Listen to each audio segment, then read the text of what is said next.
No, I lied, premature. Ha! It's coming.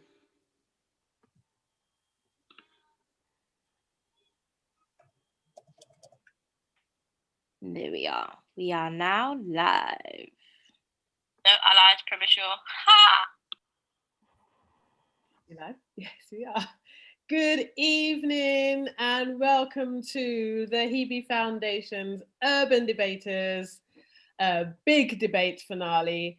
We are here, it's February half term, we are in lockdown, but that has not stopped our young people from participating in this wonderful debating project. It's not stopped them from giving power to their voice, to their point of views, and we're going to have a wonderful evening of debates from these wonderful group of young people. And this is all possible because we have the amazing law firm Evershed Sutherland partnering with us on this project once again. It's a nice long-term partnership and they've been absolutely fantastic about just pushing in wealth of information and wisdom and understanding about the whole everything around debating, around your point of view, around law and careers within law. So we just want to thank Evershed Sutherland so much for making this happen again. Nothing stops the Hebe Foundation from working with our young people,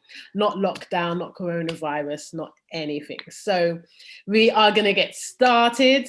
We have lots of debates for you. And remember, please remember, you can vote.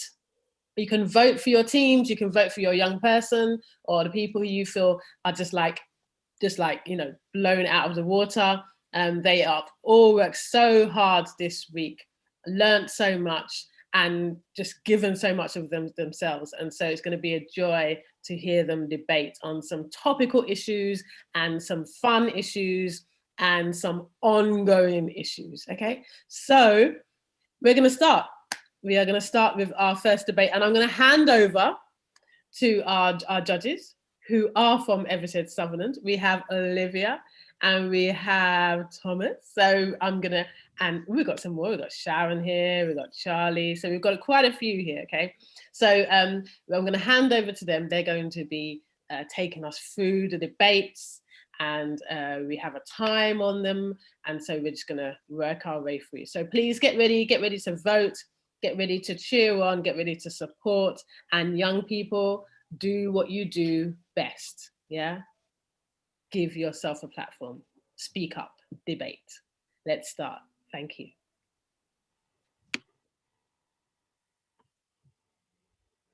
Okay, so we're going to start with our first debate, which is a bit of a tricky one, but our group in the group sessions debated it very well. So let's see how we do here. Debate one is children's clothes and toys should be gender specific. And this is between team We Are Winners, who are for that statement, and team Destined to Win, who are against. Are we ready on our timers?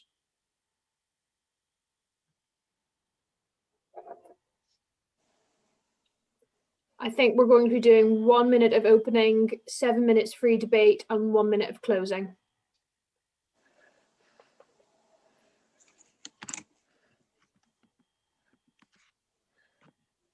Shall I do the timers on my phone?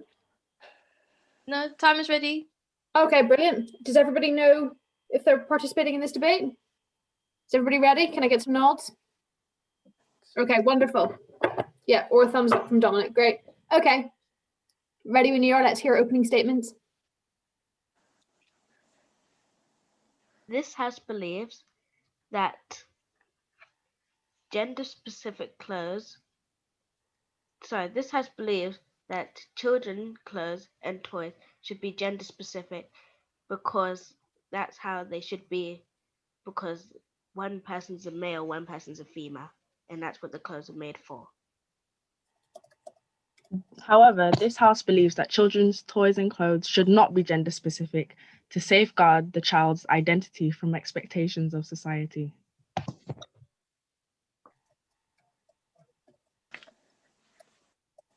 This House believes that children's clothes and toys should not be gender specific, because life would be easier if things weren't just if things were different and were kept simple. This house believes that children's clothes and toys should be gender specific because the Creator made us to be, or the God made us to be a male and a female. So the clothes and the toys that are made for a male and a female should be used for a male and a female only. But who's to say that the product should be for male or female? It's not God who's creating the toys, is it? So meaning that your point is kind of irrelevant. In a way, it is still, this house believes that we should have it gender specific. Children's clothes and toys should be gender specific because they were made by a specific person. So if you was given a gift, you would accept it and use it how it's supposed to be used. And the clothes and the toys are supposed to be used by a male or a female. However, gender-specific clothes and toys reinforces stereotypes. I believe that shops are still separating boys and girl toys clothes, so that if that was to change, it would all just be in one section, which would mean that shops would become very crowded in that area if it wasn't separated. And also the fact that we have boys and girls, many parents can actually choose what their child could wear, and it's also against human rights to just to say that my child needs to wear this and my child and other child can't. And also some people don't want this because of religious reasons, and if you don't have gender specific things, you're just violating against human rights, which is that everyone has their own opinions. Further research suggests that children's concept of gender develops gradually between the ages of 3 and 5. After the age of 5, most children believe that outward changes in clothing or hairstyle does not constitute a change in gender. If a parent starts to buy gender-specific toys, then that's the parent choosing the child's identity for them. I believe that children should have gender-specific clothes and toys because it could show their gender. But if, suppose, a baby boy was to wear pink, most people, because they're a baby and they look like nice and cute, supposing, some people might think that they're a female, and their parents would get offended by the other person thinking that they're a female, but they're actually a male. This house believes anything can be for anyone. And also, children's clothes and toys should not be gender specific because it divides girls and boys and makes them fall into the typical gender stereotype.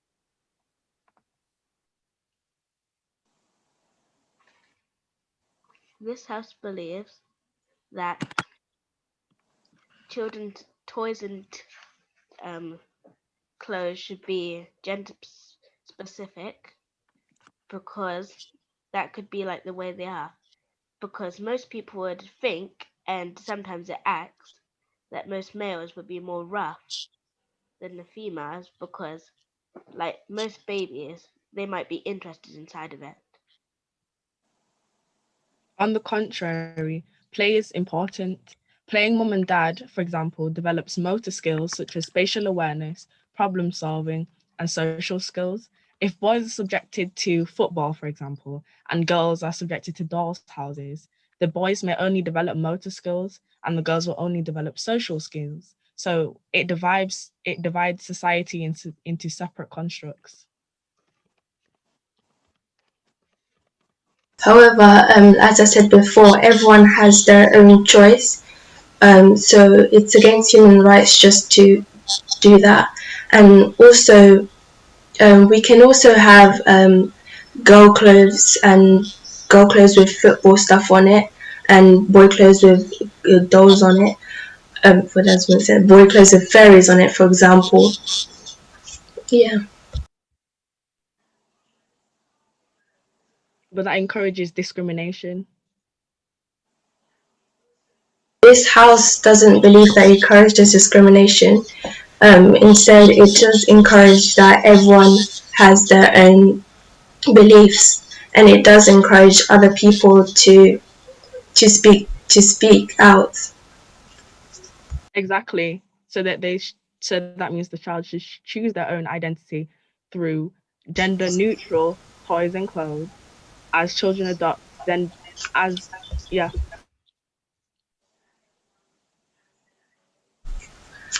This house doesn't believe that because it's up to the parent to decide what the child wears, and if you take that away from them, once again you're violating against human rights, and also you're just not worrying about other people's religions.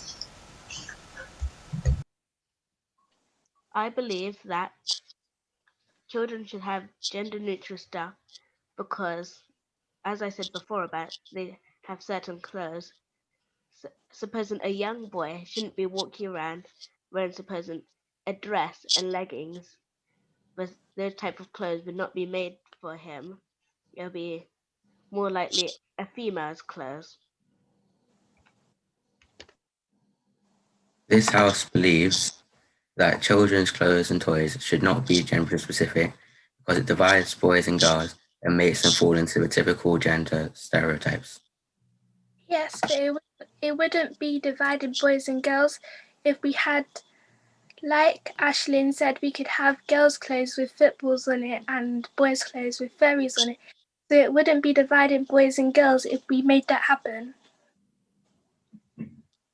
but it would be easier if we just had gender neutral clothes and toys. So then they could, because that's also car- categorizing them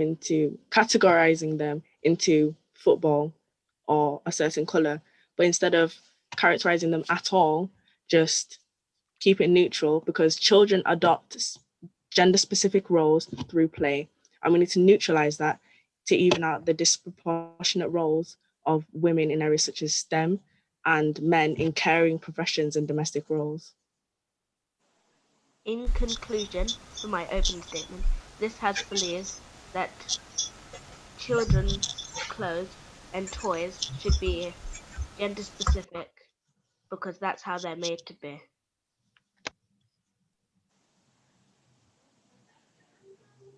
And in conclusion, this house believes that children's toys and clothes should not be gender specific to create a fairer society and to allow creativity to blossom through children.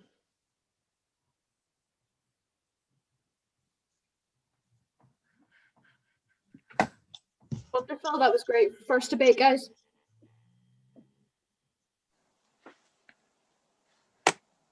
Good first debate. We're getting there. We're warming up. Very interesting. Gender specific clothing and toys. Thank you. Excellent. I'm just deliberating with my judges. Okay. Wonderful. Whilst you're deliberating, did you want me to announce the next one, or are you No, going I think we're good. I can announce the next one maybe, and we can. Yeah, do go we need for a it. second, Olivia? Or yeah, I think we're okay. Yeah. So yeah, brilliant opening debate. Quite a controversial topic. Debate number 2. Homework is not important for young people, and we've got team destined to win are going to be for, and team best champions are going to be against. So if we can get started now, that'd be great.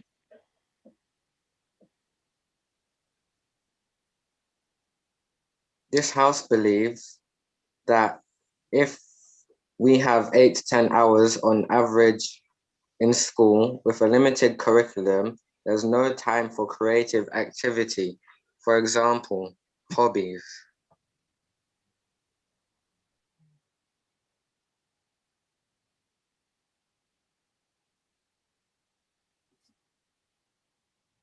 Romeo, are you speaking? You're on mute. Sorry about that. No, don't This worry. Start again. This house believes that homework should be done by all children because, one, it helps them retain what happened in the previous class.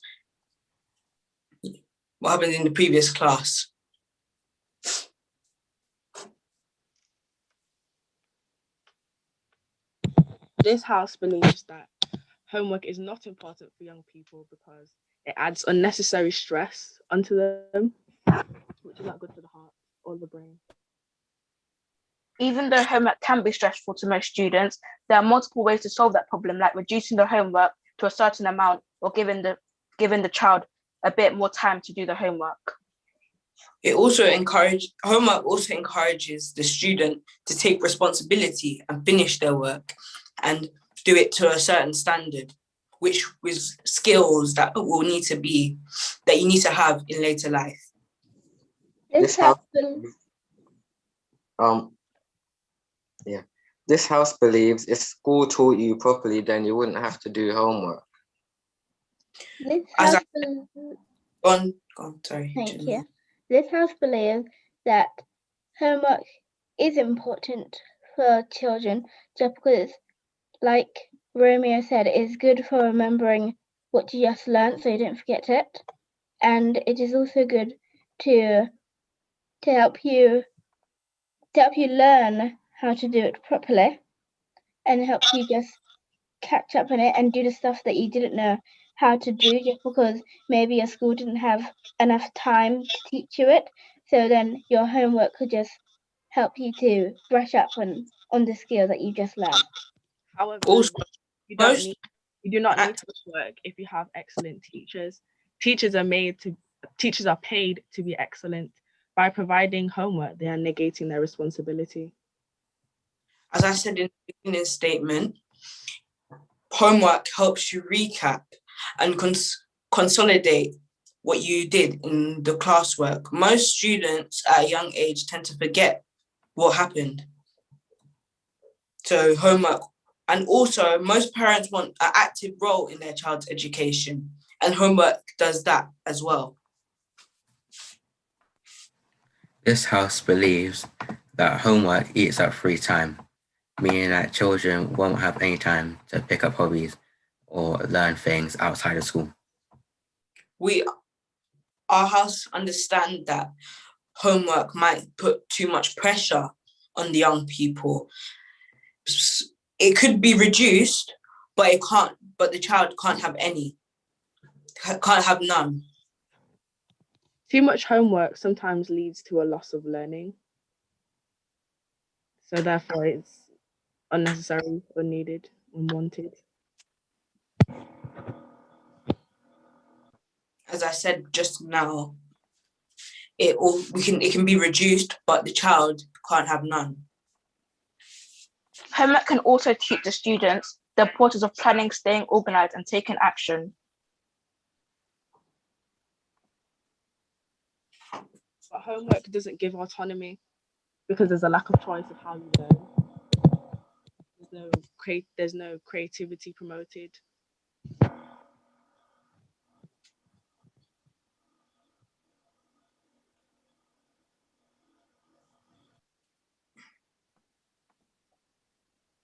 Homework is good for remembering stuff. So if you do your homework, you can put it in a book, and then later on in life, you can find out if you forget it, you can just go into your book and then you can remember it. So homework is very good for remembering math or English or science that you may have forgotten. As my team have previously mentioned, if school taught you properly, if teachers did excellent teaching, then you wouldn't need that extra revision. You wouldn't need to have homework. But when you have class. But doing homework prepares the students for the workplace, as it gives them the necessary skills that they need, such as time management. Doing homework can also tell a teacher whether they can tell a teacher whether the child has done the homework or listed in class.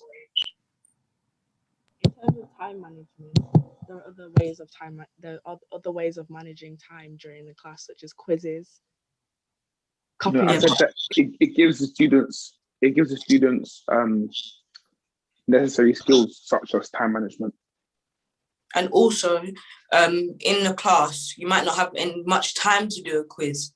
You might not have much time to do other management, because like school ends when school begins, and like in a class you mainly have an hour. Not everything can be done in the hour, so the child has to go home and do the stuff when they're at home. That is the teacher's responsibility to plan lessons according to the time management given in school. On average, schools are 8 to 10 hours in a day. So if teachers are being paid to organize lessons so the children can learn for their exams at the end of the school term, then...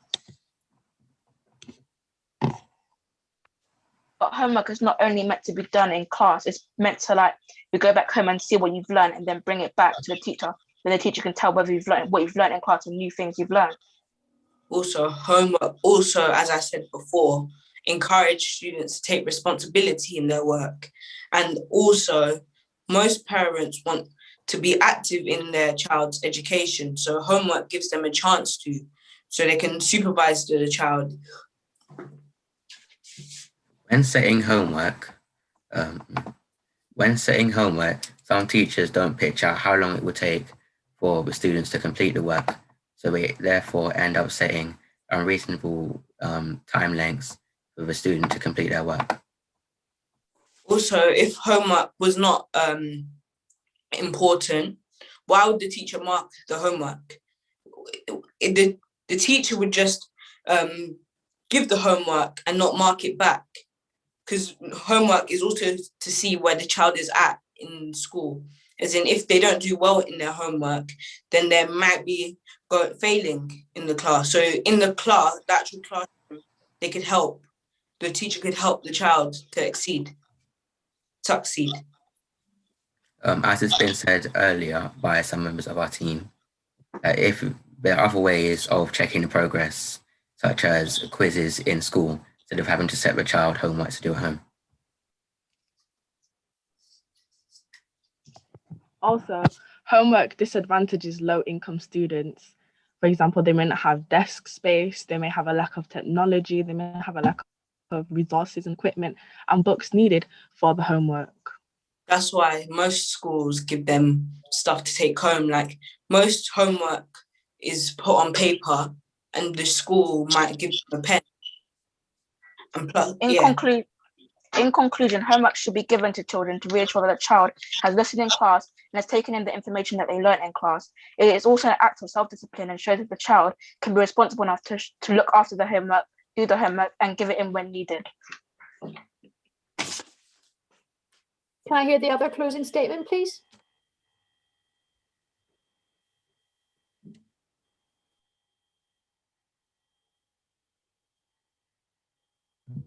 In conclusion, this house strongly believes that homework is not important for young people because it is difficult to balance homework with individual study. And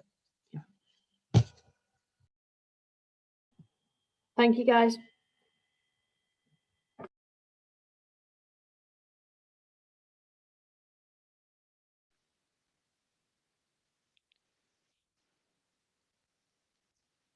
Great, thanks a lot, guys. Yeah, another great debate there. Lots of good things there. I'll just take us on quickly. Our third debate is this House believes the national lockdown is a breach of our human rights and is therefore unconstitutional. And this is Team Best Champions for the motion and Team We Are Winners are against the motion. So we've got opening statements to start with Team Best Champions. This House believes that lockdown is a breach of human rights because if you do not have a garden or a balcony, then you'll just be left with having a window, and your body needs to stretch and get more fresh air than what a window can give you. This house believes that national lockdown is not a breach to human rights because you can still go outside for an amount of time, and normally during this time in the 21st century we are always online and doing online things. What if you're too far away from your house? What if your house is situated far away from a supermarket, and it takes, for instance, 45 minutes to get to the supermarket, and then you have to buy your stuff that roundabout is 15 minutes, maybe longer, maybe less, then go back. There's not enough time. You could always get delivery, like Tesco, they deliver, or Sainsbury's. What if you don't have it? You could maybe ask a friend to deliver it for you to your house if you're not able, not to your house, but you could ask a friend to deliver it for you if you're not able to. But then that's still making social contact with someone. It isn't contact the person. If you contact the person for them to deliver it to you, that's not making contact. And there's also delivery. You can always go online, for example, Tesco, get your, eggs, and then they can deliver it to your house. As I just stated, what if you don't have internet? Most people have internet now. But what if you don't have money to buy internet? What if you don't have enough money to get a phone? All of this. The government will give you the resources that you need. Like? For example, I remember I saw an advert on EE saying for example, if you haven't got any computers for school, the EE will give you an actual computer, and with that computer you can go to deliver stuff, go on Amazon. Yeah. How are you going to pick that up? What if there's not an EE close to you? What if you don't have internet? And what if EE is like 45 minutes away, as I said, most are, and then EE is far away? It will take quite some time for the EE to give you the laptop. Yeah, but there's other options you could look at. There's other options for getting your access to, Please expand.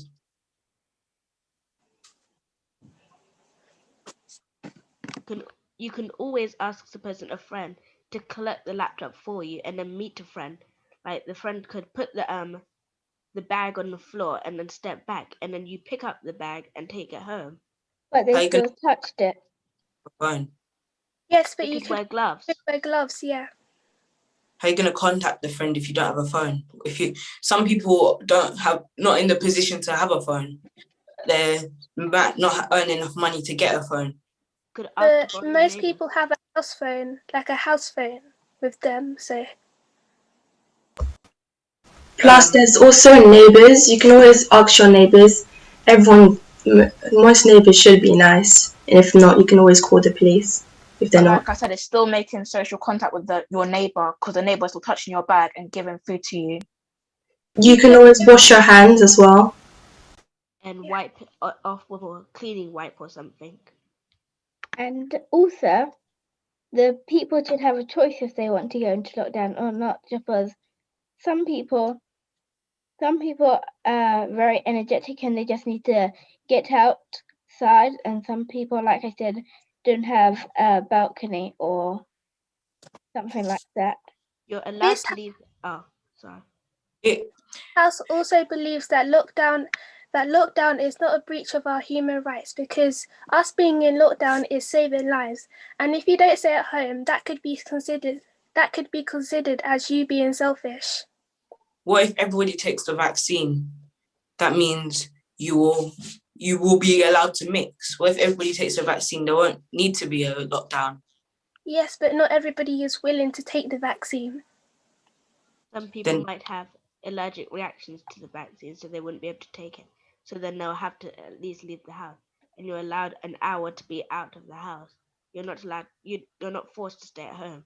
You're allowed to leave. An hour isn't long enough for you to get all the exercise that you need. If you need to walk a dog, an hour is long enough.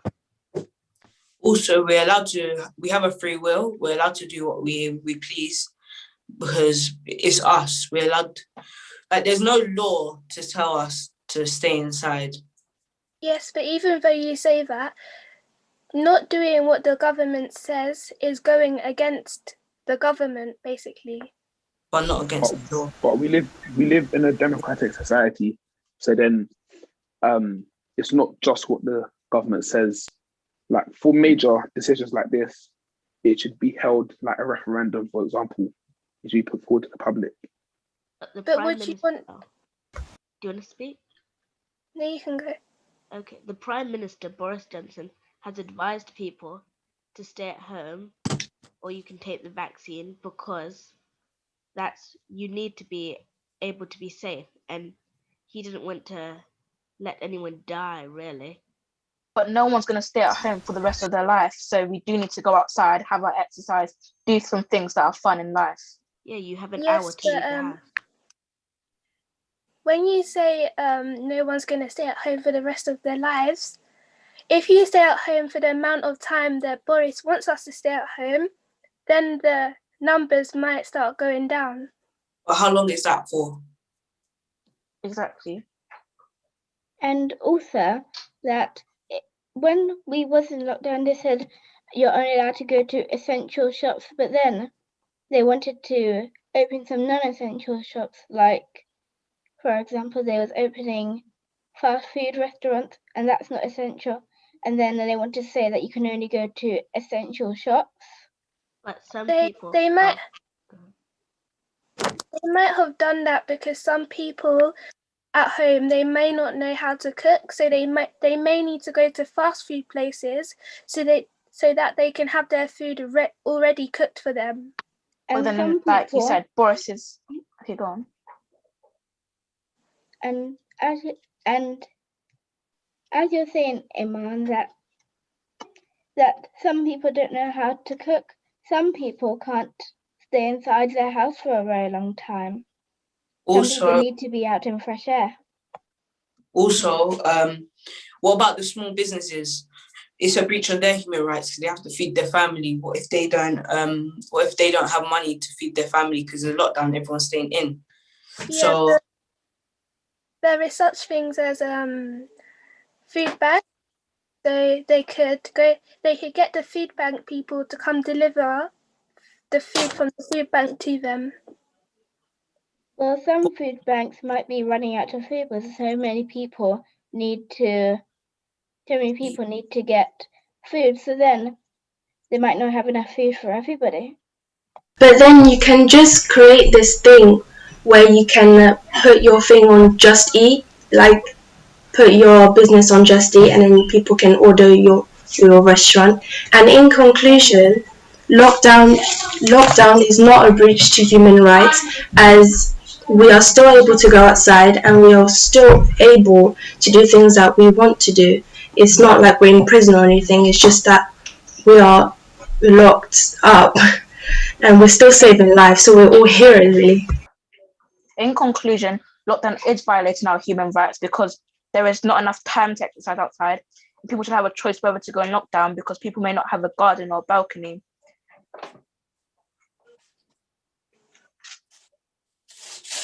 Wonderful. That was a very good debate.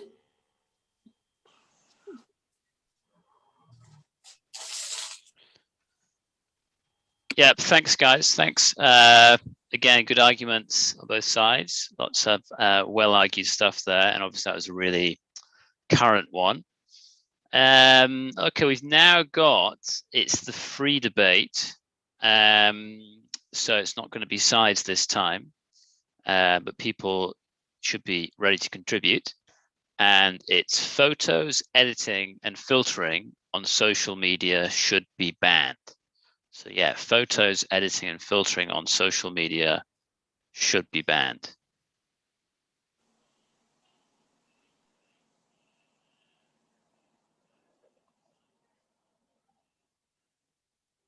I believe that photos, editing, and filtering on social media should be banned because it can cause mental health issues to people that feel like they can't show their natural face on social media?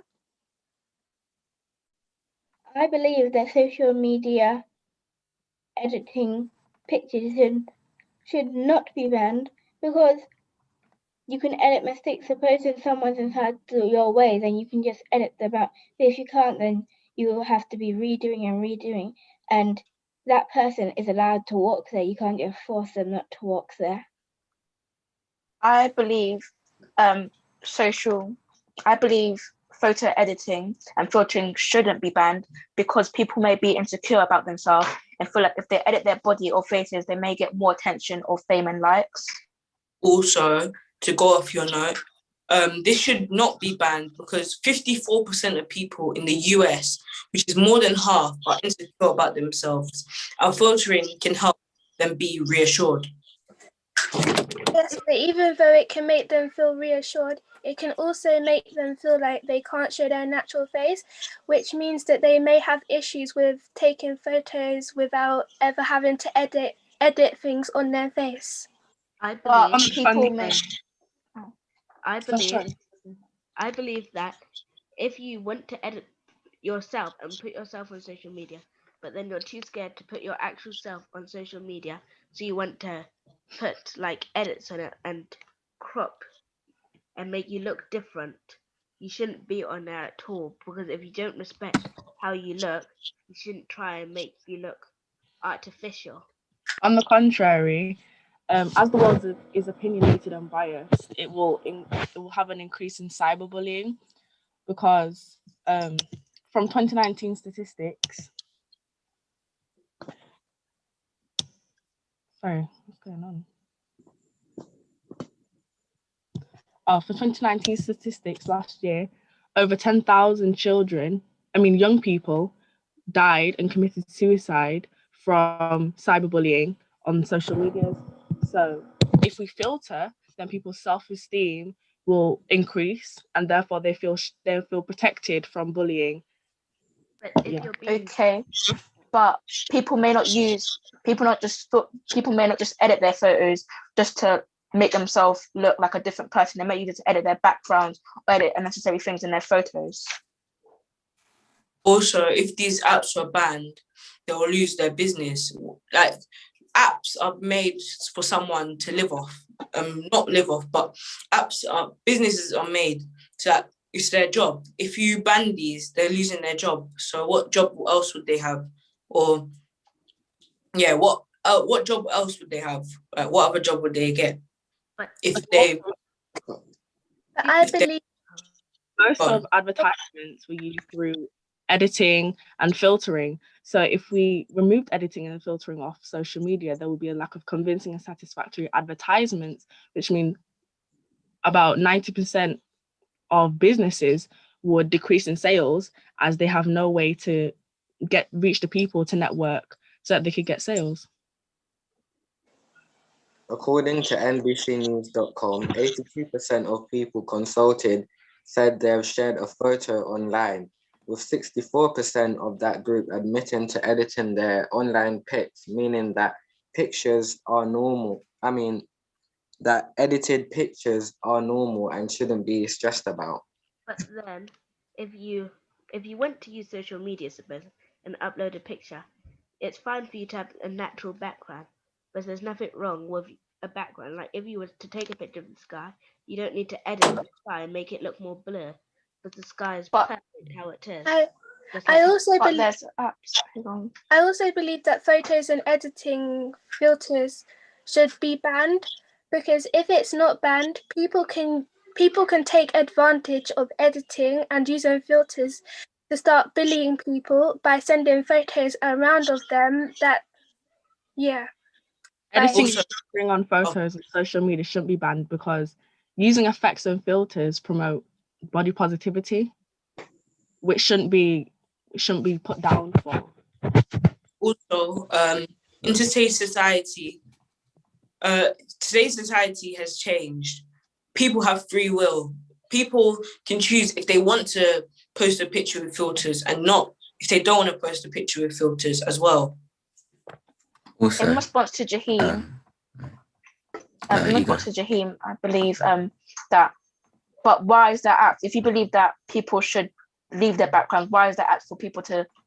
Why is that apt that are getting money from taking away their backgrounds, not just for editing their face? So there'll be no point of people making apps and getting money off of it. Because some people have unfortunate domestic lifestyles. Oh, sorry, Amari. It's jump in. Some people have unfortunate domestic lifestyles, which means that maybe they have a background that doesn't look appealing to the eye. So using the editing and filtering means that they can feel comfortable posting on social media, which means that people don't get into their private lives, and then they can stay comfortable on social media. Yes, but instead of using editing for their background, they can explore the outside world and use the nature instead of editing. Yeah. Cool. Right. So I think that you go first. That social media should be banned. No, that's what I'm saying. Shouldn't be banned. As you want to try and keep some sort of formal communication with your family or friends. For instance, like on IG bracket Instagram, you can post a pic and some people will either give you likes or and that will make you feel, like I said, like make you feel confident in yourself. As I remember during our workshops, like people, what we've been doing, think confident. Well, if you think confident, that will make you, be being productive in life and probably be more successful, still do something. But as for social media, it shouldn't be banned overall. And also, someone said something about having a bad background. But if someone posts a picture having a bad background, it might inspire other people to also post pictures with a bad background, so they don't feel bad about themselves having a bad background, because it's all about the actual thing instead of the background. Therefore I think photo editing and filter should be banned. As a rebuttal, some people prefer their lives to be private, and to encourage people to open their lives up to people is very dangerous and risky, aside from promoting reality. So, however, if you want to keep your life private, you shouldn't be posting in the first place, because your face is already everywhere. People will know your name and will know your face. I agree with Shalemi. If you take a picture in your background, say there's a car out your background and their plate is outside, you're going to have to edit that because you don't want someone else's car in your background, so someone could possibly take that information and try, get that car. Yes, but then that's where you'll make sure that you don't get the information of the car in the photo. What if you don't know that? What if the photographers knew and they're taking a picture, but they're not socially aware of where they're taking the picture. They don't know that you're meant to cover the license plate. You have to edit it. Then you can choose not to upload that picture. But what if the best picture of your life? And you can choose to edit the picture as well. You can choose to edit the picture. A lot of funny videos and funny pictures and vines and videos that people generally like to watch are taken by chance. And if you don't have the ability to edit some of the private stuff out or some of the unsettling stuff out, especially if people get triggered by blood or by trypophobia, which is fear of holes, then that's going to be, it's not going to give a positive result from the audience. Okay, we'll stop there, I think. That was another excellent debate. I know that free debates are sometimes hard, but the participation's really, really great from everybody, and some wonderful points have been made as well.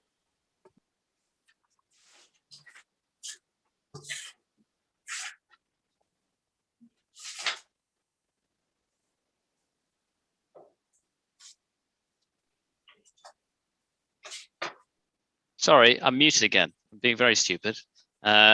Brilliant. I was just saying, really great debate there again. And yeah, really good effort given it was a free debate, which is always maybe the hardest one. The next debate is debate 4, and that is this house believes that everyone should be a vegetarian. And we've got team destined to win for, and we've got team we are winners against. Could we have opening statements, please?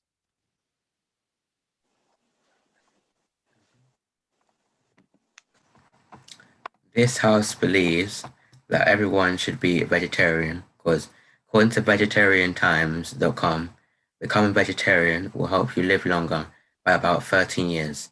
So you can see new things, meet new people, and maybe something that you couldn't have learned without those extra 13 years of life.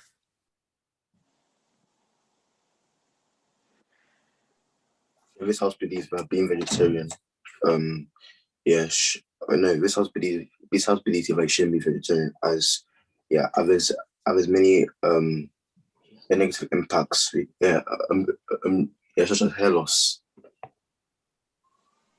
On the contrary, everybody should be a vegetarian because a vegetarian diet is healthier for you and can prevent diseases, reduce blood pressure, and reduces the risk of heart disease, and among other things.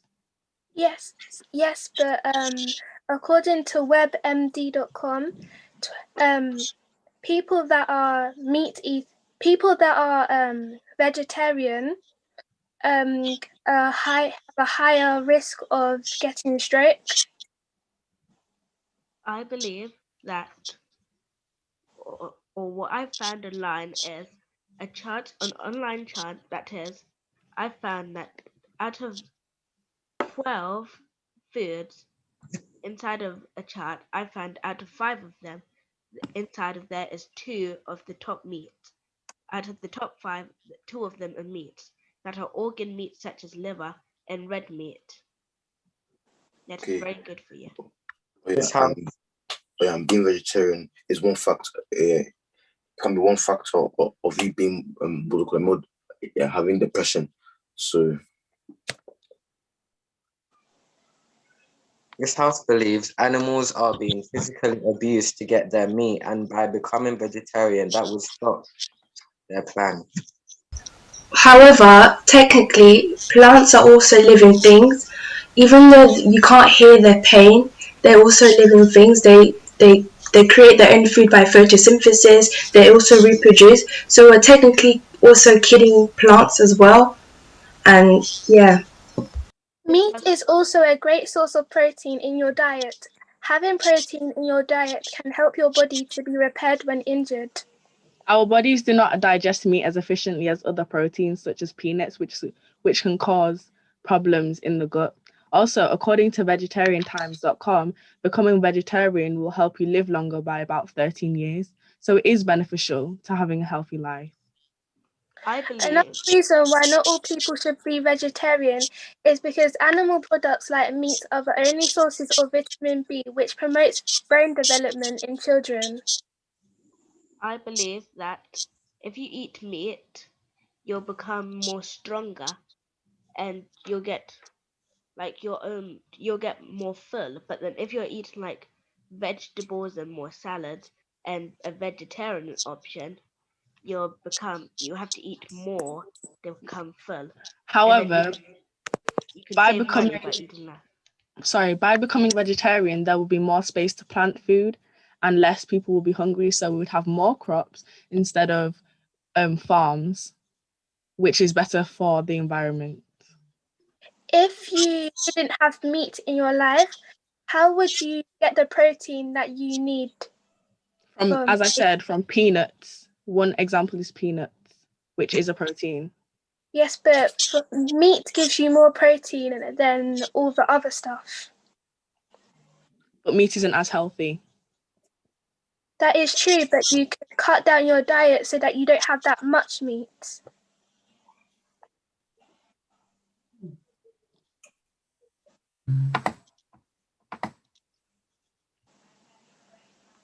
Some faiths also believe that we shouldn't eat meat, so on a religious sense. Even though some faiths believe that we should not eat meat, that is their faith. So people that is their faith. So people that don't believe in their religion, they can eat meat, but it's their religion, so they can choose if they want to eat meat or not. Some other faiths believe in reincarnation. So technically you could be eating other people's souls. And a British value is tolerance of other people's faiths and beliefs, as well as mutual respect. So wouldn't you follow those Yeah. beliefs? From my source that I've got from called Life's Verse, where it says that one argument often put forward for going vegetarian is that humans are only primates to eat meat. So basically, yeah, we're not what we're called a secondary I'm saying a secondary primate, but first. So which also in which that means we occasionally eat meat more than we usually do. I believe that vegetarians eat eggs, but then they don't want to eat chicken. But then an egg is like an unhatched chicken, so it's still killing an animal that could have been made. So if you're complaining about killing animals, you're eating eggs, sir. You can make the same argument that an egg, when we pick it to eat it, an egg is the same as sperm before it fertilizes the egg. So technically it's not yet a chicken or a chick. Wait, I won't be a veg. Are you not basically hurting your own ecosystem? Come on. Yes, but I believe that saying what rebutting to what Shalomi said before about that it's not fully a chicken, it still has chicken genes from it, and the egg is made by a chicken before. The egg doesn't just teleport there out of nowhere, it's made by a chicken.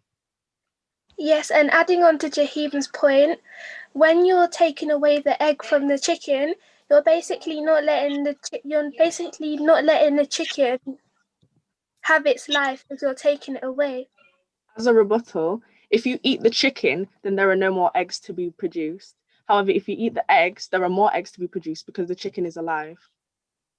Yes, but then you can get more than one chicken, and then suppose and take out one of those chickens after it's had a life just before it's soon gonna die. I disagree. I would say that there are more eggs than chickens because chickens can produce the eggs, but eggs can't produce other eggs. So by being vegetarian, you're maintaining the lifespan of chickens. Oh, and if you're a meat eater, you know that you don't have to really hurt the animal. Like there's different ways of you, or how can I say, of you trying to sustain and trying to live on with the animal. Like you don't have to chop off instead or do something with it. Big House also believes that eating meat instead of having a vegetable only diet can help your muscles to be strong, and if you're doing sports or some sort, it can help you to build up the muscle strength. As a rebuttal, you can equally get as strong through a vegetarian diet, and meat-based diets are detrimental to health. Let's hear closing arguments, please.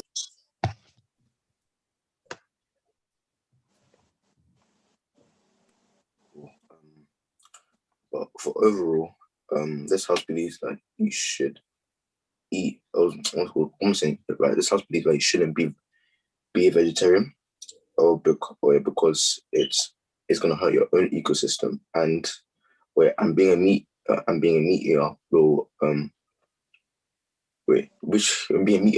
provide yourself with protein and which will help those that do sports and so on and so on. In conclusion, everyone should have a vegetarian-based diet because it provides a better lifestyle for livestock as well as us and lengthens the average lifespan. Okay, great. Another good debate. Yeah, great. Thanks, guys. Another good debate. Lots of good arguments on both sides. We'll talk about that later. I think we're on to debate number 5, and this is that young people should have a bedtime. So young people should have a bedtime, and arguing for our team best champions and arguing against our team destined to win. So if we get opening statements now, that'd be great.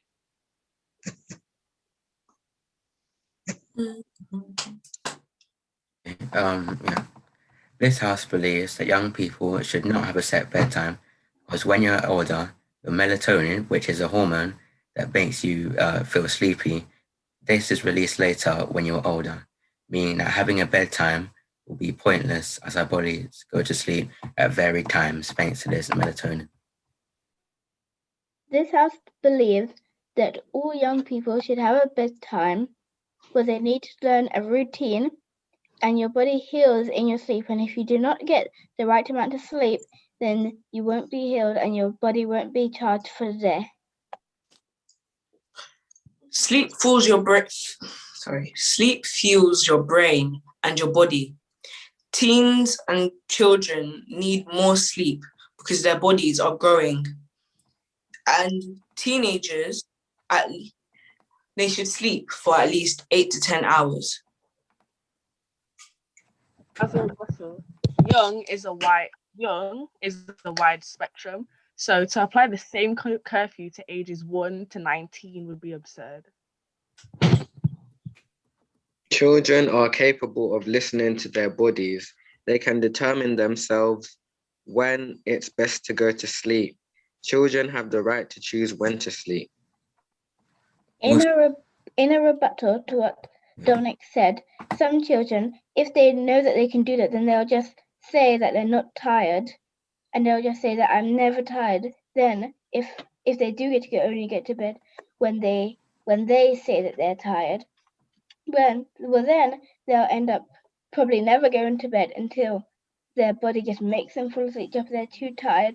Because some children will just say, I'm not tired, and then they get to stay up all night. As a rebuttal, Someone is truly tired. That's exactly our point. So to avoid that refusal to sleep, there shouldn't be a bedtime so that everyone can go to sleep when their bodies say that they need to go to sleep. But children should have a bedtime. Say if they have school, if they stay up till how long they want, the next day they won't have enough energy to do their schoolwork at school. In resemblance to what my teammate has just said, that if they don't have a bedtime, then when they grow up, they won't know when to go to bed. Not when they're adult, but when they're probably 10 or 11, then they won't know when to go to bed. And if they do go to school, like my teammate said, then they'll end up being tired inside their class, which would lead them to get in detention and possibly getting expelled from school. Going back to what you said from before, if someone is really and truly tired, they will go to sleep when their body tells them to go to sleep. That's not exactly true because some children, because they have their phone or devices in their room, the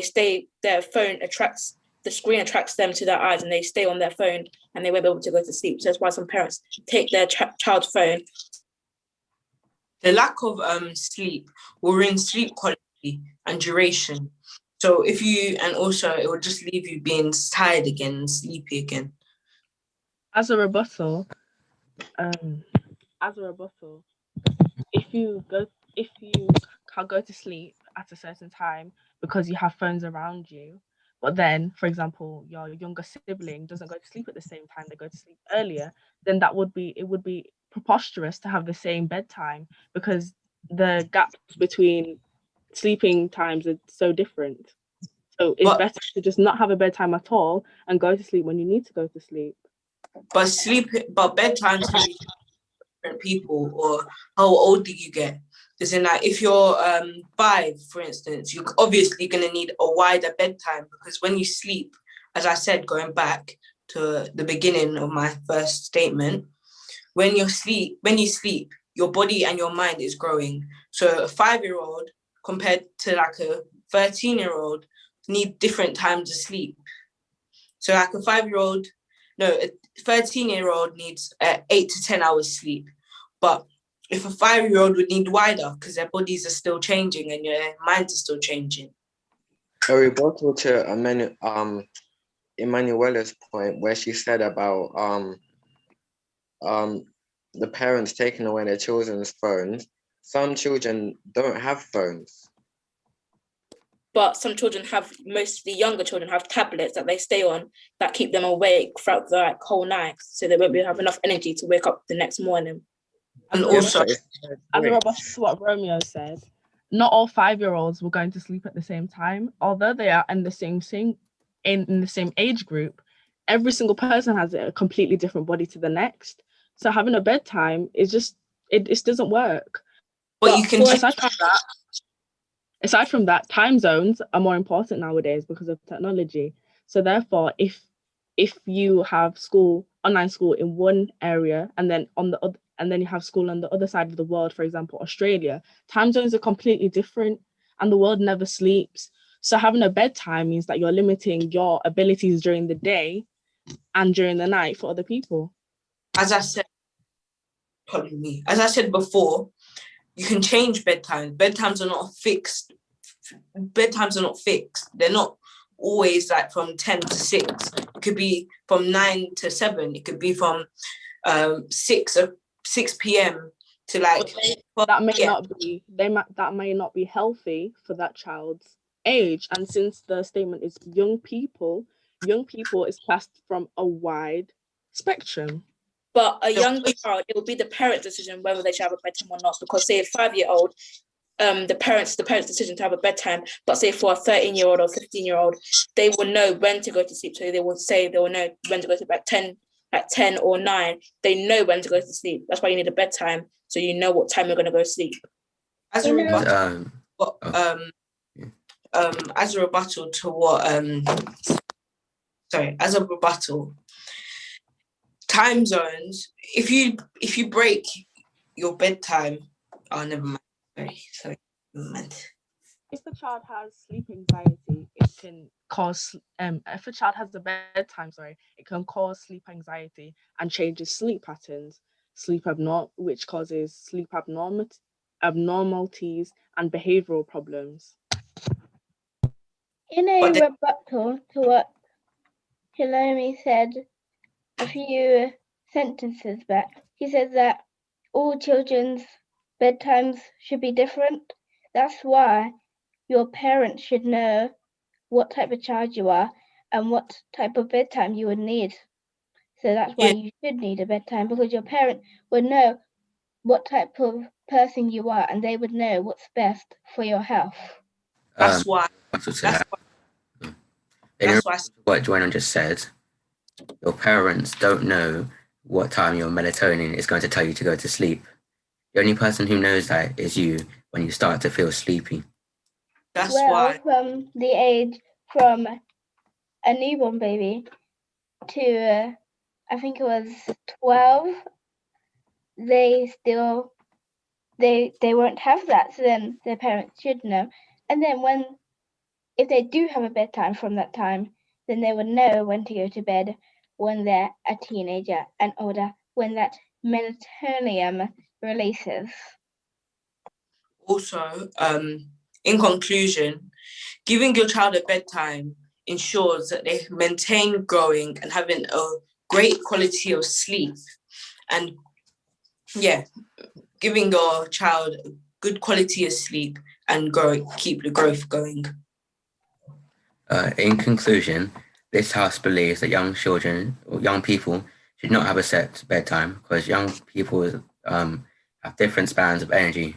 Put them to bed at the same time of day every single day wasted a young person's time that they could have used to do studying or other things.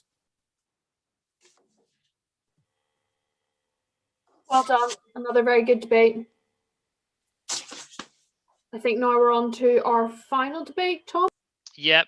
Awesome, guys. Yeah, another good one. Strong arguments on both sides again. So yeah, this is actually the final debate, and it is this house, debate 6. This house believes that the coronavirus vaccine should be mandatory.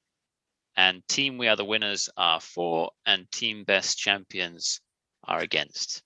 So could we have opening statements, please? This house believes that coronavirus vaccine should be mandatory because not getting the vaccine is risking over 1 million people's life. This House believes that the coronavirus.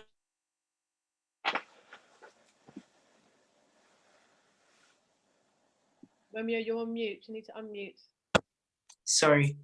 This House believes that the coronavirus vaccine should not be mandatory because it has not been properly it hasn't been properly tested, and people could have different side effects due to their backgrounds, due to their health, and other. I believe that people should not have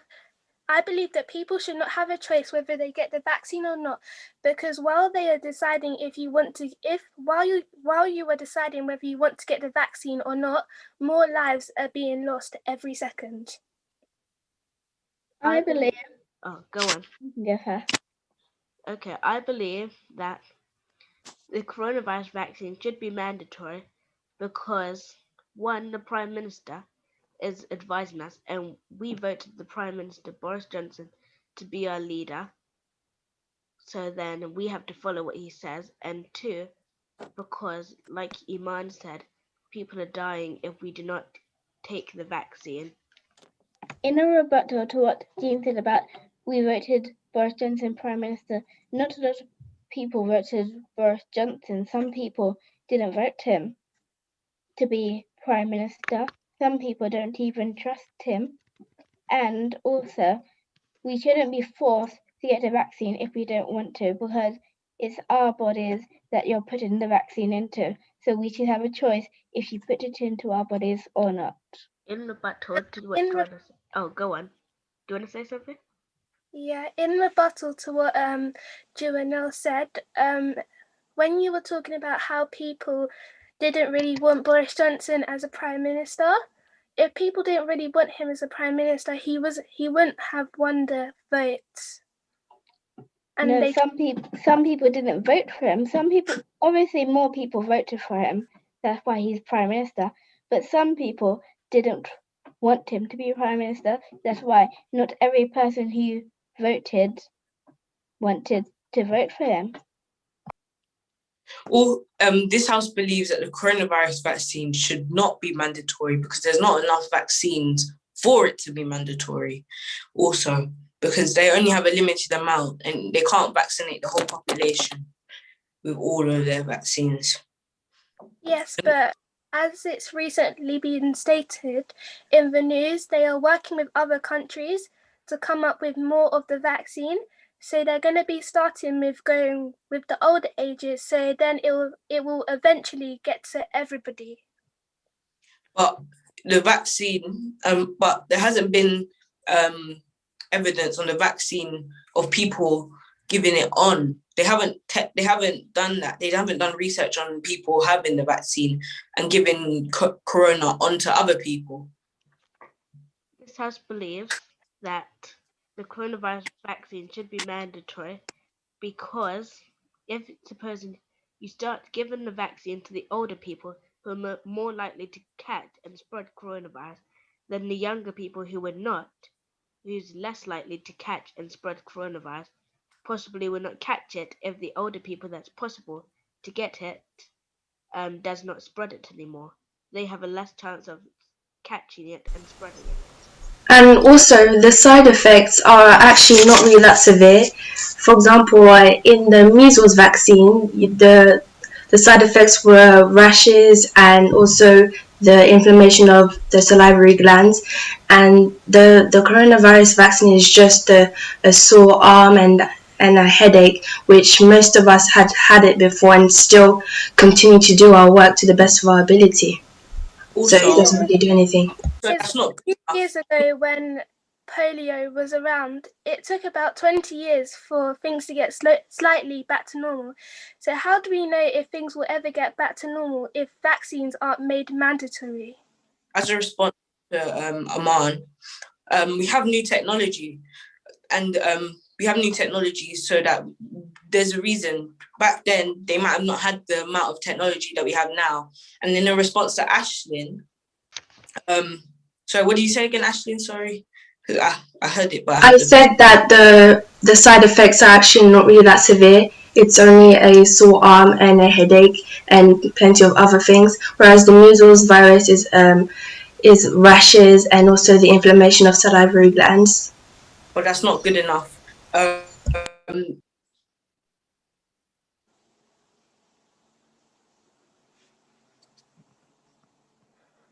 I know people may think that the vaccine hasn't been around for a long time, but since nearly every scientist in the country and around the world has been looking at how the vaccine can help people, I believe that this vaccine is strong enough to cure people, since evidence has been shown in the news recently.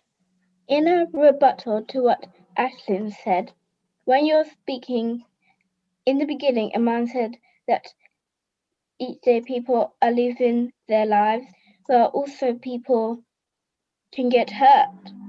And like you said, a rashes or sore arm, that like my teammate said, that's not good enough. You need to be a good enough so it just helps them and make sure they don't get it. Because then if that happened, there'll be no reason not to take it, but it doesn't always do that. So However, all of us had a headache before, and we've all of us. I personally had a headache before, and I had to do a test, and I actually did well on that test. So a headache doesn't really interfere with our lives. However, it does cause us a headache, but it doesn't really interfere with our lives as much as measles does, because it had a red rash which could make you self-conscious, and also the inflammation of the salivary glands, which is you can't really talk very well, you can't really drink very well and eat very well. But the coronavirus vaccine is only a sore arm and a headache. So which one would you rather have?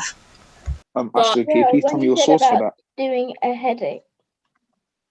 I found this source from Google. Actually, it said that the corona vaccine was only a sore arm and a sore headache. Okay, but everyone's not the same. People have different kind of health issues or different different allergies. Yes, but and a vaccine usually takes multiple years to be made. So, and this vaccine was made in a matter of months. So how do we know that it's really effective and that those are the actual side effects? However, we have evolved as a society where we're creating different types of technologies. So of course it's going to be a shorter time than before, because we have evolved. We have computers now, we have TVs now, we have smartphones that can do basically anything. So of course we would have a vaccine that are created at a shorter amount of time. So why do the annual flu vaccines take longer than this COVID vaccine take? Sorry, can we hear closing arguments, please? In conclusion, I believe that the coronavirus vaccine should not be mandatory, because if the government made everyone take the vaccine, it would be going against our democratic society, and everyone has their own choice and opinion. Also, the worst case scenario could be the virus becoming worse due to people's different health issues and allergies. In conclusion, this house believes that people should not get to have a choice with getting the vaccine, because more lives are being lost every day and it's a bit selfish, so why not take it?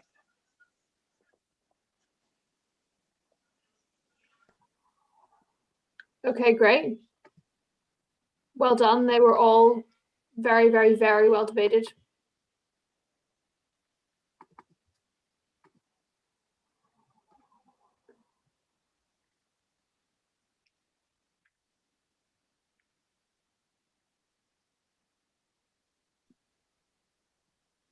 Wonderful. Feels like that was the last debate. Yep. So brilliant stuff. Some very interesting debates there. Well done, everybody. That was really good. Okay, so we are going to start working out exactly who has won the debate, who stood out, which teams won each of the debates. But whilst we're doing that, I believe we're going to have a little speech from some of Eversheds. Olivia, are you speaking? Or yeah, I am. Wonderful. It's from Tom and I. Tom and I have been doing this for about 18 months now, and we're always, consistently very, very impressed.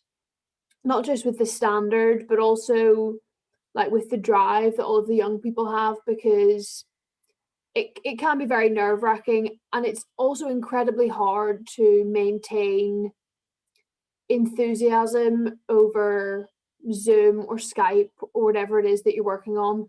And we do this a lot. Tom and I and the other trainee solicitors on here see people fail to captivate an audience over cameras week in, week out at the minute, and you guys make it look incredibly easy. We're always so impressed with you. And I just can't stress the importance of these workshops to you enough. It's a skill that you learn and you will keep with you for the rest of your life. I spoke with my small group before about how the format that we have here is kind of like a win-lose scenario of the debate. And that works in this context, definitely, but the skills that you learn here and that you deploy in your normal life, the outcomes will be far more nuanced. So don't focus on whether you won or you lost in this debate, because when you have a discussion with parents or guardians, or you go for a job interview, or you're doing a presentation at school, they're not win-lose scenarios. And the most important thing that you can take away from this is your effective and persuasive communication. So that's what you should all focus on, and you've all done that brilliantly here today. And that is the most important thing you'll bring to almost any table you sit at from now until you retire. We know people who are 50, 60 years old who aren't as persuasive and as effective in their communication as some of you. So really take that as genuine, true praise. And Eversheds are just so pleased to be associated with HEBE and with all of you young people, and you've really done amazing. So yeah, big round of applause for all of you from our side. Oh, thank you so much, Olivia. We really do appreciate that. Indeed, wisdom there, guys. So I hope you heard that. It's, as she said, it's not easy to do this, but you've risen to the challenge in such circumstances. So well done. Thank you for that. Whilst our judges deliberate, we are going to have a youth worker debate whilst they are deciding which of you have won. So I do believe we have our youth worker Oluwakemi and Patrick. You are debating against Dion Marie and Sandra. The debate is, it should be illegal to cut down trees. And Oluwakemi and Patrick are for, and Dion Marie and Sandra are against. So we're going to get on and have this little fun debate. Young people, you can see now it's the tables are turned and it's on the youth workers. Whilst youth workers who are debating, can you put your cameras on? It says I've been stopped. Yeah. Sorry? We've been stopped from putting our camera on by someone. Well, you're okay, there we go. Debate. Yes, you're debating. Yeah. There we go. Okay, wonderful. And if everybody else turns their camera off, then we can just see them. Okay, so you're gonna have you have a clock, I do believe so, and your time starts now.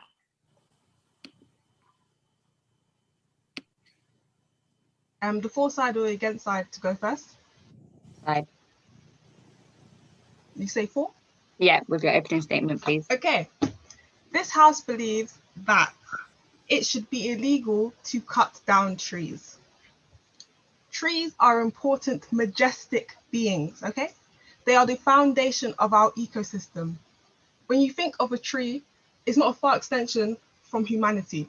So to protect our ecosystem, and therefore our humanity, we must keep intact that it should be illegal to cut down trees. Sandra, would you like to do an opening statement, or would you like me to take it? Okay. This House believes that cutting down trees shouldn't be illegal on the basis that to cut down any tree, there is some things required before you just cut down a tree. It is an ethical process. And on top of that, there are a lot more benefits for us as humans than you might think of initially. So it's not just that we're being cruel to the ecosystem.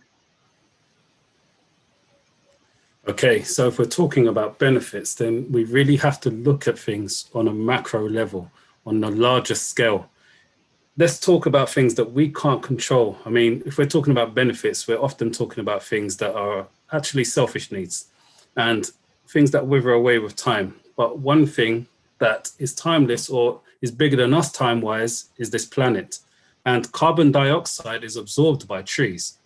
And destroying them leads to an increase in carbon dioxide levels and other greenhouse gases as well. And according to the National Geographic, 10% of global warming is due to damage to trees and overall forest and rainforest loss across the world. Trees also reduce flood risk via evaporation, and leaves intercept rainfall, thus kind of dulling the risk of riverbanks bursting. Now, you may think in England or in Europe that that's not a big deal, but in countries like Brazil, in Asia, in Africa, when you have heavy rainfall, you have heavy rainfall, and that's where trees are being culled. Many people's homes, many people's livelihoods are at risk of flood because richer economic powers are cutting down trees using the laws that are shaped by their economic power to cut down those trees. So I do not see where the benefits are.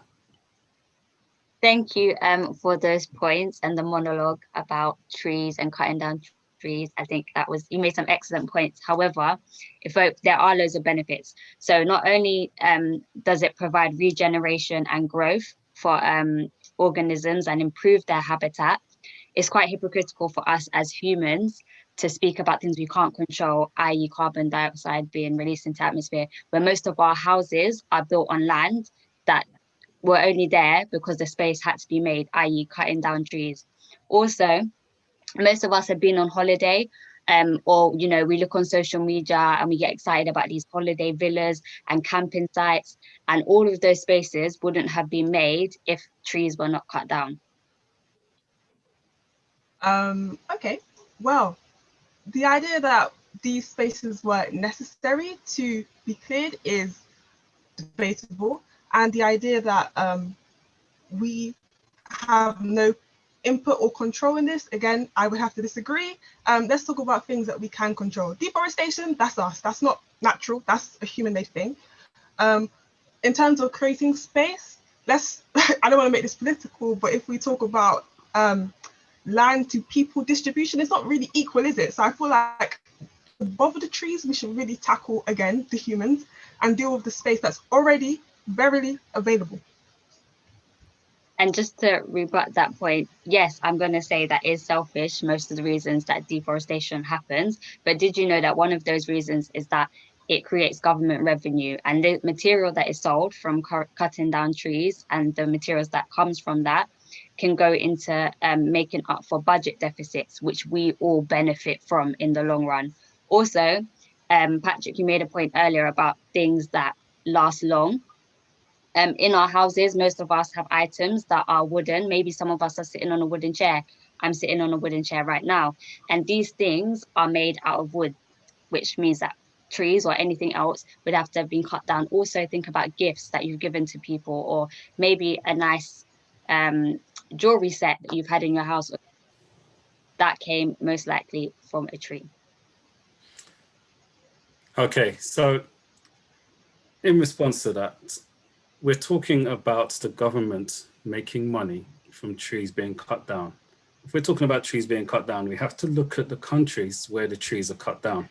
These are countries that don't necessarily have governments who have people's interests at heart. You're talking about Brazil. So many tribes have been removed from their natural habitats where they've been for centuries because somebody wanted a wooden table from IKEA. Also, so many people have been moved from their homes, and these aren't even the indigenous tribes, these are people that live on the edge of cities, because a government wanted to take the money that's being offered by big bad Russia or Germany so that they could provide more furniture for their people. Now, we can't run away from the fact that this is led by economic power. Rich nations, they're tempting the poorer nations. People look at the dollar signs and they're happy. But then what happens is, because of the economic incentives, habitats are being destroyed.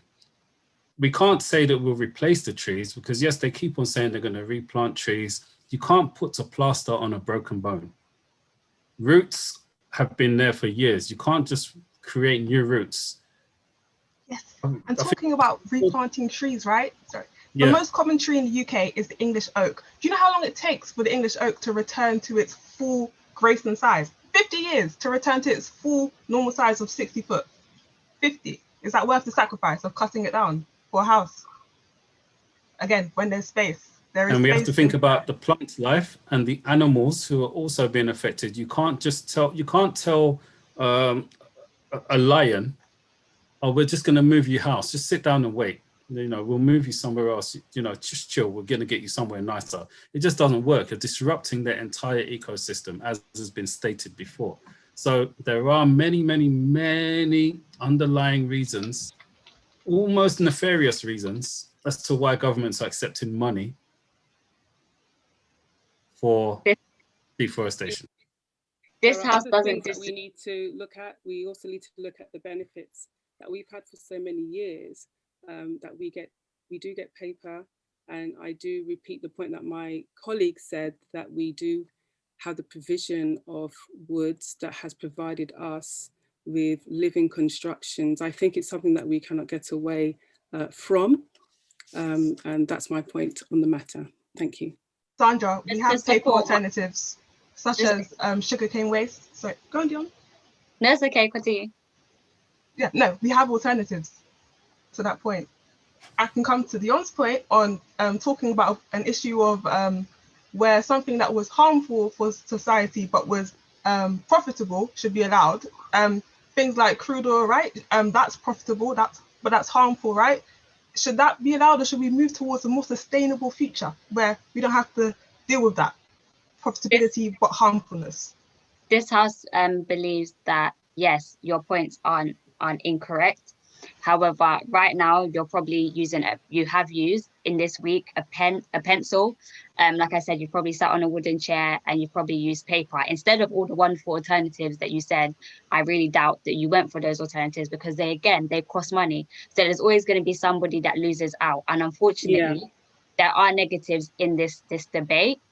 But you cannot deny that as a human on a daily basis, you are completely hypocritical because you're contributing every single day to the negatives. But scientifically, we're destroying ecosystems. Morally, we're destroying people. Architecturally, we're destroying the planet.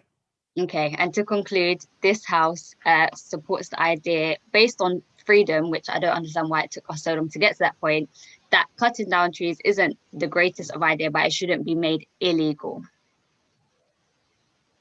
Thank you. I didn't hear anything because it went to zero. What a debate. What a debate. Thank you very much, Youth Workers. That was fun. I think I will judge this one. I have to say, the fours, for it being illegal to cut down trees, you had a very, very, very strong argument, and you dominated throughout the majority of the debate. However, the against came back very strong at the end, very, very strong at the end, Marie. So that was really, really entertaining and wonderful. But I think this has to slightly be picked by the fours, but well done. Okay, excellent. Right, so let me just check. Judges, have we finished deliberating? Yes, we have. I'm just going to run through the winners, and then I'm going to open the floor up to some of the other trainee judges who are here, and they're going to give specific feedback that they might have. Wonderful. Can I just ask everybody to put their cameras back on now then, all the young people, so you're ready to hear the results? Thank you. All the debates were fantastic, as always. There wasn't very much quiet space, which is always good. It's always good to see people be passionate about things, and it's a sign of a true orator if you are able to debate about something which you're not passionate about, but you convince everybody that you are. It's a real skill. So I'm just going to run through who won what. So the first debate was children's clothes and toys should be gender specific, and that one went to Destined to Win. And the second debate was homework is not important for young people, and the winner of that was Team Best Champions. Well done.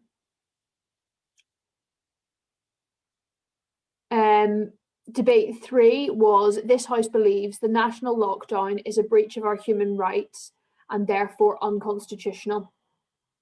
That one went to Team We Are Winners.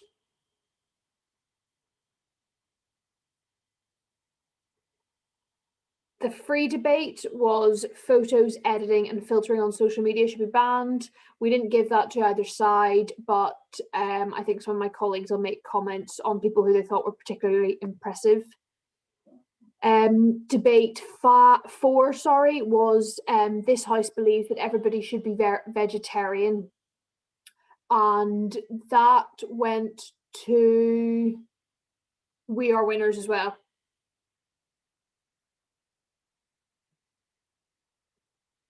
The fifth debate was young people should have a bedtime, and that went to Destined to Win.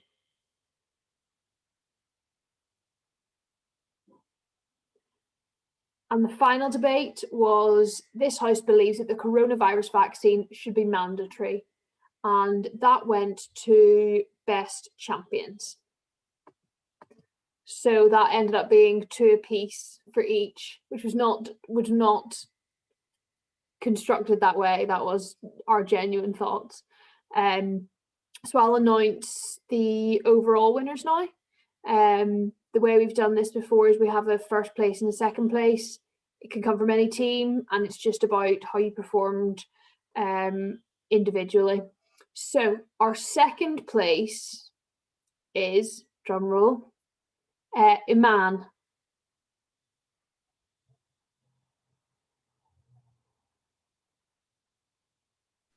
Well done, Iman. Thank you. Well done, congratulations.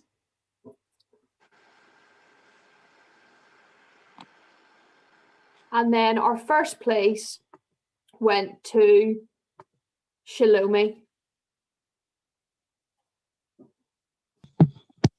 Thank you. Congratulations, you're both excellent. Thank you. Well done. Shall I open the floor up to Charlie and Sharon, if you guys have any comments or feedback for people? Yes, so I have some general feedback. First of all, that was really, really good from everyone. Some great contributions across the board, and I was generally really impressed. I feel like so many of you speak with such conviction and so confidently. It's really, really impressive. There wasn't really any sense of kind of nervousness, big, long, awkward gaps.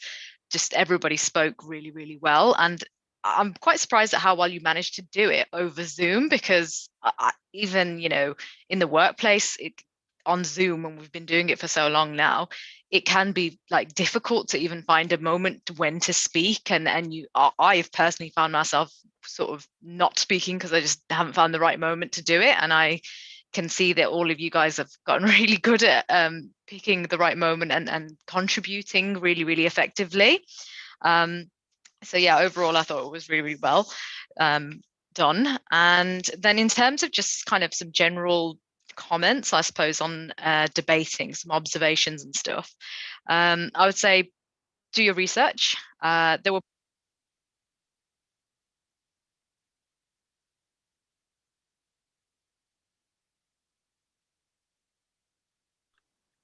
Sharon, your mic has just gone off. Sharon? Sharon, can you hear us? We can't hear you, my love. That's the Eversheds headphones.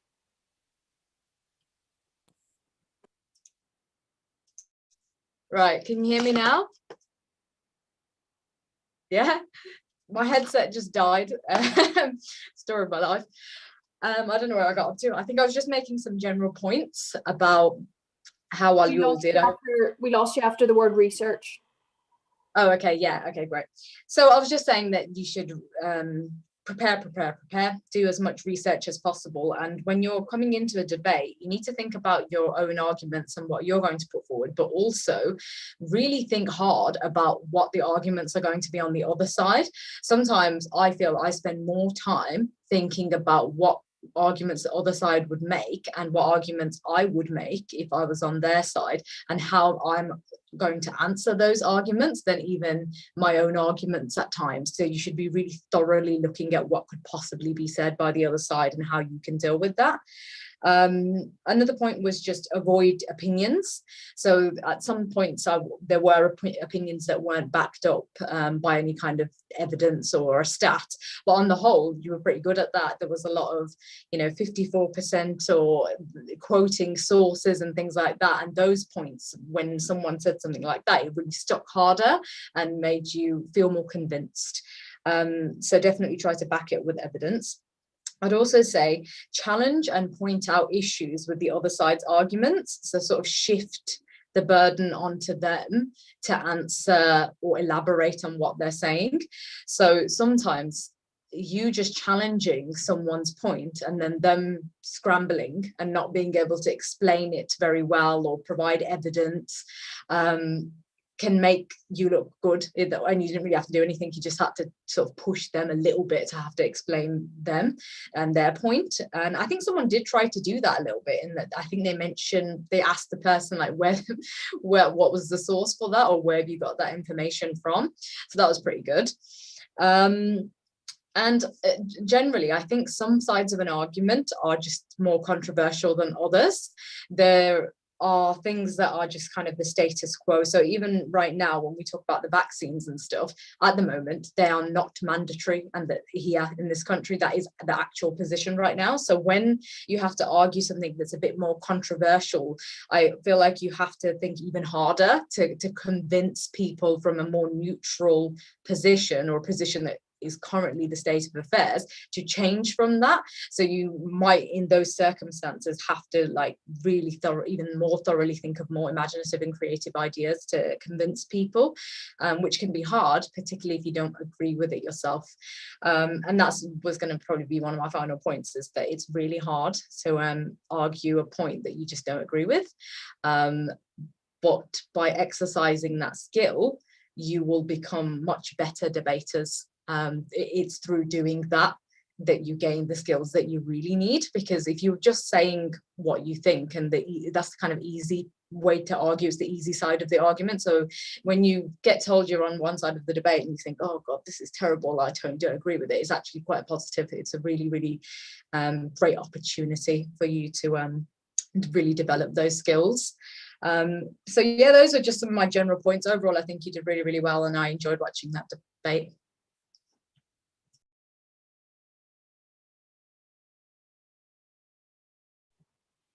Charles, do you have any additional comments?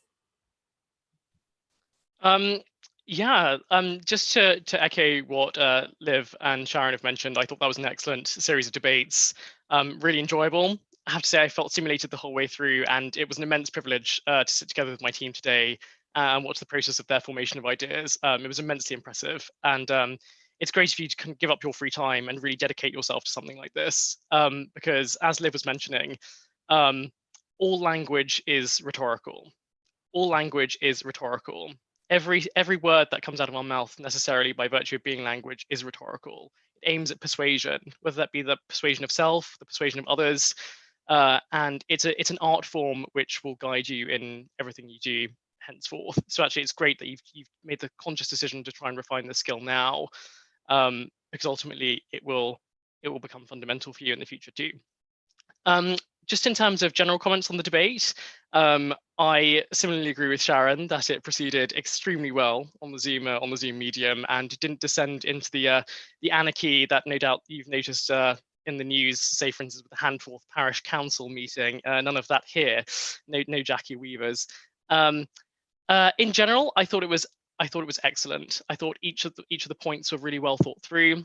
You structured your arguments well. And I think in general, there was some organic moments as well, where you managed to build upon what one another was arguing in the moment in a way which you hadn't pre-prepared. I think just in terms of some tips of perhaps how to improve, I think I would agree with Sharon and build upon that and say that actually it's really important to attack the sources that people are using to substantiate a point of view. Because ultimately that's what distinguishes an opinion ultimately from what is approaching fact, if indeed that exists. The whole point is that a point's credibility to a large extent can be based upon how reputable the underlying source is. So it was positive to see people mentioning that, albeit briefly later in the debate. Furthermore, think about the logical structure of your opponent's arguments. It can be quite helpful to focus on the logical structure. Say, for instance, is the point that your opponent is making, does that necessarily flow from the assumption? That might not necessarily be the case. Thirdly, I think just remember that persuasion is more than just language. It's more than linguistic. It's a tone of voice that you use. It's how you conduct yourself. It's how you conduct your physicality on camera. And actually, that's something to kind of bear in mind going forth, as well as actually your point can assume greater credibility by virtue of how you project it. I mean, Boris Johnson being the master of that, of course, no matter how nonsensical the point is. Next, I would say think about the actual terms in the debate question itself. And maybe I think I'd have liked to have seen more of this actually, certainly when it came to the first question on gender and gender-specific clothing. Think about what the terms actually mean. So think about what they assume, think about how they might be defined. Because actually that way you can structure your arguments based on that. For instance, I mean, someone could have mentioned the fact that actually gender and sex might be two different things. For instance, of course, sex is a biological notion and actually gender is more of a kind of societal construct, more of a cultural construct. And actually they're two different things. And I think finally, it's just try and vary the language you use a little. I think try and use synonyms where you can. I think quite a lot of people use the term to rebut this during a rebuttal, and actually that's not necessarily not necessary at all. You could use terms like however, conversely, alternatively, notwithstanding, etc. But apart from that, thank you very much. It was a great pleasure to both participate in and watch. Thank you for your effort. Wonderful. Oh, thank you so much. Thank you for that feedback, Sharon and Charlie. That's brilliant. Really, really, really good to hear that. Wonderful. Wow. So here we are. We've reached the end of a really, really good week. Well done to Iman for your second place. Iman's, this is her second time on this, and you can just see the growth. It's amazing. How you've just blossomed. You're so more confident and secure in your arguments, and the articulation is wonderful. So this was such a delight to see, and this is what the HEEB Foundation is all about. When we see a young person take part in the project a few times, and you see the development, and you can see that in Iman, and it's paid off because look, she's got second place now. So this is absolutely. You're welcome. You're very, very welcome. Well done indeed. And then well done to our winner. So let me look at this. I love the fact that even though we are in lockdown and now we're doing it online, you know, when it's not face to face, but it's given opportunity to take part, because she's not even in London, she's in Leeds, you know, but she's been able to do that, and it's wonderful. And look, she's able to come on now, bring all her skills, learn a little bit of skills, and now she's the winner. But you know, it's not just about the two of them, it's about everybody. I can talk about everyone here and how we about this week. This is the first time project for a lot of them, you know, Jahim, Gente, Joanelle, Ashlyn, Dominic, you know, Romeo is, can you believe Romeo is coming from Barbados? This is the commitment of Romeo, okay? He gets up every morning, he has to be here at 6 o'clock. It's 6 o'clock for him in the morning when we start, and he's taking part. 7, all right, 7. You should have left at 6, it would have sounded better. 7 o'clock in the morning, okay, he gets up to take part in this project. You know, the commitment from every single young person here. Amari, Emanuela, you know, everybody has contributed so well. Ben, I've said that already, Crystal, who's unfortunately had technical issues. You know, there's so many young people here who just like really blown us away, you know, with their ability and their skills. So thank you so much for taking part. I need to give a big shout out to our youth workers, Patrick, Sarah, Dion Marie, Oluwakemi, Catherine, she's not here, but Catherine, Sandra, and Ruth. So every single one, again, the commitment has been brilliant. And I know young people were just thankful to have them around. They can have the support from them. And then again, a big thank you to our Evershed Sutherland family, Olivia, Tom, who's like Sharon, Charlie, and all the rest of the training sisters who have come throughout the week, given up their time to come and support the young people and share their wisdom. So it's been really, really great week. I really hope that you young people have taken something away from it, and it'd be great just to hear from maybe 2 people, just to say a little something. Who wants to share about your week and how you feel you've done it? Yeah, go for it. Okay, Joanna, you put your hand up first. Go for it. Well, I've learned how to debate more. I learned how to do presentation skills and to be more confident in myself. Excellent, wonderful. Thank you for that. Wonderful. Anyone else like to share? Man, you wanted to say something? Yeah, I've also learned that this project has helped me to be confident in myself, and it's also helped me to like build on my debating skills more. Nice. And we see that. We can definitely see that. Fantastic, wonderful. Dominic, why don't you speak up and say what you wanted to say? Okay, I just want to thank everyone at the Hebe Foundation for this opportunity. Wonderful, thank you. We appreciate that. Excellent. Anyone else want to share? Yeah. So I've learned, but well, as for me, new people, which I'm grateful for. Yeah. Thank you for teaching me how to not to use. As I use slang on a daily basis, not use slang on a presentation, and to be more confident in what I do and to strive for what I need to achieve in life. And yeah. Amari, that's brilliant. Thank you so much. You know, Amari he's an athlete. He's a basketball player. You know, but it's multifaceted. But he has, you know, taken this time to, you know, he could be on the court doing one-on-one dribbling, but he's here, you know, and he got involved in the process, you know, and it's an expansion of his skills that he already has. That's wonderful. Brilliant. Shalomi, I need to leave the last word to you as the winner. What would you like to say? I would say that even though I joined halfway through the week, it was really nice. It was fun. And I will thank you all for this opportunity. You're all very amazing people. And it was a fantastic project, and I'm just very grateful for everything that I've learnt throughout this project. Wonderful, thank you so much. Excellent. Well, and we just need to say thank you to everybody who is out there supporting, everybody who voted and who is watching. Thank you so much, all of you watching on YouTube. We really do appreciate it. Hebe Foundation is here for all your young people.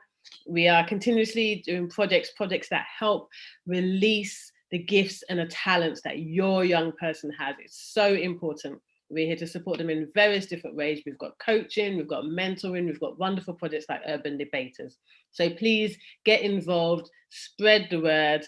It's a great opportunity for a young person. We are about getting them to be all that they were created to be, and that is absolutely amazing. So thank you again, everybody. Stay safe, please. Stay at home, keep safe, be the best you can be. Thank you. Have a wonderful night. Good night. Thank you.